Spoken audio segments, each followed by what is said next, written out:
From a geostrategic point of view, Bangladesh has achieved a very significant position currently because of the growing tension and competition between the regional powers in Asia, particularly South and Southeast Asia, all the way up to East Asia. We have seen the rise of China and their effort to have dominance in Indian Ocean, South China Sea. On the other hand, India has become a regional power and they aspire to be a global power. And India is trying to somehow confront, in the sense of competition, they are trying to actually mitigate the rise of China in that region. So we have seen these competitions, and Bangladesh is standing right at that middle of that, because Bangladesh is practically the bridge between Southeast Asia and South Asia. Asia is the powerhouse now, economically speaking. And that's why everyone needs to be there, I understand. But this cannot be resolved just through any conflict. There are potential flashpoints in East Asia, so to say.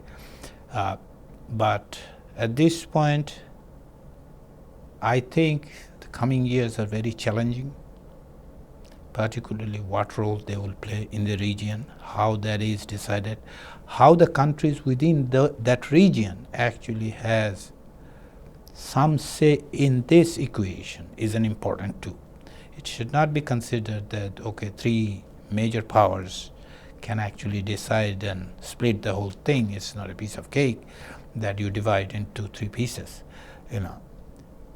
The countries involved, countries in that region needs to be part of that. And from that point of view, Bangladesh should be included in this equation. The regional powers and the global power needs to understand that Bangladesh has a role to play, and Bangladeshis need to understand that regional powers need Bangladesh no less than Bangladesh needs these regional powers. Instead of being a pawn, this is a decision the Bangladeshis will make. Of course, I understand that the China would like to see that Bangladesh plays a role that is helpful to them, if not anything else. India would like to see that too. Not to mention, despite the fact United States is so far away, yet United States might be interested, or United States might be interested to,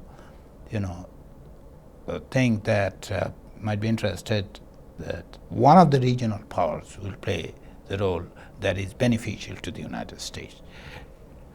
Well, I don't think that's a good policy for the United States, but the tension would be there, and Bangladesh, Myanmar, for example, are the places that this tension would be played out. In certain ways, Vietnam would be another place that I think this tensions would be played out. Sri Lanka would be another place that we would see that these tensions would be played out. So, two of the South Asian countries, Sri Lanka and Bangladesh, two of the Southeast Asian countries, such as Myanmar and Vietnam, are the countries that I see are the potential places where these tensions between various regional powers and the United States may play out.